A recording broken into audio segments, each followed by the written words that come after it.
lifetime of 100 fluorescent light tubes produced by a company is computed to be 1570 hours with a standard deviation of 120 hours. Okay, सो इतनी हमें information दी हुई है. Then next दिया हुआ है कि the company claims that the average life of the tubes produced by the company is 1600 hours. Okay, so now अब इसमें से हमें पैरामीटर की वैल्यू क्या है and statistics means population and sample क्या है वो चूज करना है. ओके, सो हमें यहाँ पे फर्स्ट दिया हुआ है कि कंपनी जो भी first the main life time of 100 fluorescent light tubes produce by a company is. Okay, कि कंपनी जो भी प्रोड्यूस करती है उसमें से 100 फ्लोरोसेंट जो लाइट ट्यूब है उसका हमने यूज़ किया है. ओके, देन उसका यूज़ करके हमने बताया है कि company is computed to be 570 hours. Okay, 100 fluorescent light tubes का हमने यूज़ किया है. सो जो 100 है वो हमारा सैंपल हो जाएगा. जो 100 है वो हमारा सैंपल हो जाएगा. सो हम क्या लिखेंगे सैंपल की size. So n is equal to लिख देंगे 100. ओके, जो कंपनी प्रोड्यूस करती है उसमें से 100 फ्लोरोसेंट लाइट ट्यूब्स का हमने यूज़ किया है. देन उसके बेस पे हमने बताया है कि उसका स्टैंडर्ड डेविएशन एंड एवरेज क्या है वो. ओके, ट्यूब्स की. देन ये हमारा n हो गया. उसके बाद है कि 100 fluorescent light tubes produced by a company is computed to be 1570 hours with a standard deviation of 120 hours. Okay, then हमें फर्स्ट ही बताया था कि the mean of lifetime of 100 fluorescent light tubes produced by a company is computed to be 1570 hours. Okay, कि 100 fluorescent light tubes जो company produce करती है कि उसमें से मीन हमारा कितना है कि mean life time. So mean हमारा है लास्ट में हमें दिया हुआ है कि 1570. सो ये 100 सैंपल में से हमें मीन दिया हुआ है. सो सैंपल का मीन मीन्स वो हमारी वैल्यू क्या होगी x बार की. ओके, सो हम लिखेंगे कि x bar is equal to 1570. Then दिया हुआ है कि with a standard deviation of 120 hours. So standard deviation means last example में हमें वेरिएंस दिया हुआ था.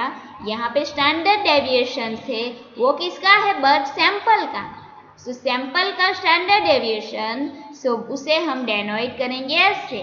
इतना याद रखो x बार के साथ हम जो भी स्टैंडर्ड डेविएशन यूज़ करेंगे वो s होगा अगर x बार के साथ ही उसकी वैल्यू दी हुई है.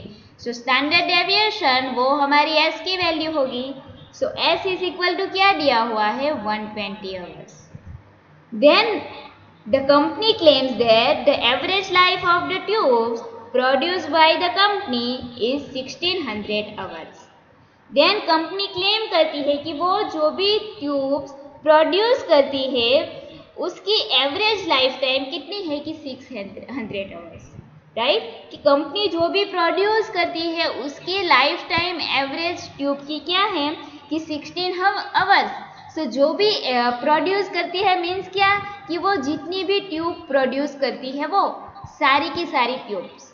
राइट, जितनी भी मीन्स जो टोटल ट्यूब वो प्रोड्यूस करती है वो. सो टोटल ट्यूब्स मीन्स क्या होगा हमारा पॉपुलेशन यानी कि पैरामीटर. राइट, सो हमें यहाँ पे जो एवरेज लाइफ दी हुई है ट्यूब्स की. सो एवरेज मीन्स क्या होगा कि average means mu. Okay, so average mean means यहाँ पे हमें पॉपुलेशन का मीन दिया हुआ है. सो वो हमारी वैल्यू होगी म्यू की. सो यहाँ पे लिख देंगे कि mu is equal to 1600. Okay, then बोला है कि इज द क्लेम जस्टिफाइड, कि जो कंपनी क्लेम कर रही है वो जस्टिफाइड है या नहीं. Use 5% level of significance. Now हमें 5% लेवल ऑफ सिग्निफिकेंस यूज करना है. ओके, सो यहाँ पे याद रखो कि एक मीन x बार है एंड म्यू है, एक सैंपल का मीन है, एक पॉपुलेशन का मीन है। सो हम जो फर्स्ट मेथड है कि test of significance of mean वो यूज करेंगे। ओके, कि एक मीन x बार का हो, एक मीन हो म्यू, तब हम फर्स्ट मेथड यूज करेंगे। Now step 1 clear. Step 2 h not लिखेंगे। तो h नॉट हमारी क्या होगी कि h नॉट जो भी म्यू है उसे एज इट इज लिख देंगे कि h not mu is equal to 1600। Okay, then उसके अपोजिट h1 क्या होगी? उसके अपोजिट h1 होगी कि mu is not equal to 1600। Okay, कि mu is not equal to 1600। So हमारा स्टेप 2 भी क्लियर हो गया, हमें h नॉट एंड h1 लिखनी है वो। Then step number 3 difference find करेंगे। सो डिफरेंस की फॉर्मूला क्या है यहाँ पे कि x bar minus mu. So x bar is 1570 minus mu is 1600। So 1570 minus 1600 करेंगे, सो हमें यहाँ पे डिफरेंस कितना मिलेगा? 30। ओके, डिफरेंस की वैल्यू जो भी मिलेगी वो वैल्यू हम ऑलवेज पॉजिटिव लिखेंगे। सो ये हमने 30 लिख दिया। So step 3 clear. Then step number 4 क्या फाइंड करेंगे? Standard error.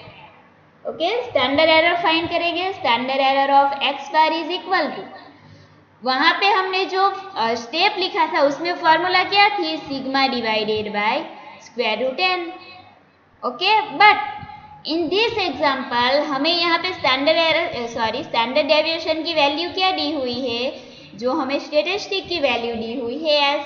सो फॉर्मूला हम क्या लिखेंगे स्टैंडर्ड एरर की यहाँ पे कि s divided by square root n। Okay, so यहाँ पे हम लिख देंगे, अगर आपको s दिया हुआ है सो फॉर्मूला में सिग्मा की जगह पे हम s पुट करेंगे। So s divided by square root n। So s की वैल्यू कितनी है? 120 divided by square root n। So n is 100, so root में लिखेंगे 100। So is equal to 120 divided by square root 100। So 100 का square root लेंगे, सो वो मिलेगा 10। सो 120 divided by 10 करेंगे तो हमें यहाँ पे स्टैंडर्ड एरर की वैल्यू मिलेगी 12। ओके, सो स्टैंडर्ड एरर हमें 12 मिला। देन नेक्स्ट अब क्या करेंगे? डिफरेंस एंड स्टैंडर्ड एरर का यूज करके हमारा स्टेप नंबर 5 सॉल्व करेंगे। सो स्टेप नंबर 5 इज कि calculate the value of ZC। So ZC की फॉर्मूला क्या होगी कि डिफरेंस डिवाइडेड बाय SE यानी कि स्टैंडर्ड एरर। सो डिफरेंस वो हमें कितना मिला? 30 divided by standard error of x बार, वो हमने फाइंड किया है 12। सो 30 डिवाइडेड बाय 12 करेंगे तो कितनी वैल्यू मिलेगी? 30 डिवाइडेड क्या? 2.5। ओके, सो हमें z की कैलकुलेट वैल्यू मिली 2.5। देन अब क्या करेंगे? अब हमारा नेक्स्ट स्टेप z की टेबुलेट वैल्यू फाइंड करेंगे। ओके, सो z की टेबुलेट वैल्यू हमें लेवल ऑफ सिग्निफिकेंस कितना दिया हुआ है? यहाँ पे हमें बोला है कि 5% level of significance, right. So हम यहाँ पे लिखेंगे कि at 5% level of significance, at 5% level of significance. Now अब हमें z की टेबुलेट वैल्यू लिखनी है। ओके, बट अब z की टेबुलेट वैल्यू हम कितनी लेंगे? राइट, मैंने बोला कि जब हमें नॉर्मली सम दिया गया होगा तब हम टू टेल टेस्ट यूज करेंगे, बट अगर आपको एग्जाम्पल में मोर देन, लेस देन या फिर क्लेम वर्ड दिया गया हो तब हम कौन सी टेल यूज करेंगे? One tail test. ओके, तब हम यूज करेंगे one tail test. So in this example हमें एग्जाम्पल में कौन सा वर्ड दिया हुआ है? क्लेम, कि कंपनी क्लेम कर रही है कि वो जो भी ट्यूब प्रोड्यूस कर रही है उसकी एवरेज लाइफ इतनी है ऐसे, राइट। सो हमें क्लेम वर्ड मिला, मीन्स हम क्या करेंगे, क्लेम वर्ड मिला मीन्स हम यहाँ पे फाइंड करेंगे कि one tail significance, right. One tail test use करेंगे एंड 5% लेवल ऑफ सिग्निफिकेंस में वन टेल टेस्ट की जो भी वैल्यू होगी वो लेंगे। Okay, so 5% level of significance में वन टेल टेस्ट की वैल्यू है 1.645। ओके, 1.645। सो ये हमारी z की टेबुलेट वैल्यू हो गई। देन नाउ लास्ट क्या करेंगे कि जो z की कैलकुलेट वैल्यू एंड z की टेबुलेट वैल्यू मिली उसे कंपेयर करेंगे। सो z की कैलकुलेट वैल्यू हमें कितनी मिली, 2.5। ओके, एंड उसकी tablet value means short z की टेबल वैल्यू zt की वैल्यू मिली 1.645। देन नाउ उसे कंपेयर करेंगे एंड साइन पुट करेंगे लेस देन या फिर ग्रेटर देन। ओके, यहाँ पे मैक्सिमम वैल्यू कौन सी है, 2.5, right. 2.5 is more than 1.645। So now sine put करनी है। मैंने क्या बताया कि अगर ऐसे साइन लेंगे जो भी वैल्यू मैक्सिमम होगी उस साइड हम ये ओपन वाला भाग है वो पुट कर देंगे। यहाँ पे मैक्सिमम वैल्यू 2.5 की है, सो हम जो ओपनली भाग है, ओपनली पार्ट है वो 2.5 की और लेंगे। सो यहाँ पे साइन क्या इस तरह कर देंगे। सो ये साइन आई मीन्स हमारी कौन सी साइन हो गई, इन शॉर्ट याद रखो greater than means right hand. अगर आपको greater than and less than में कंफ्यूजन है तो ग्रेटर देन मीन्स हमारा right hand and less than means हमारा left hand. Okay, so greater than आ गया, greater than means positive in short, but हमें इसका अपोजिट यहाँ पे लिखना है। अगर हम ग्रेटर देन साइन लेंगे तब हम क्या लिखेंगे लास्ट में कि जो भी H0 होगी तो H0 इज रिजेक्टेड। ओके, तब हम H0 को रिजेक्ट करेंगे। कब, कि जब हमारे पास यहाँ पे ग्रेटर देन होगा तब। ओके।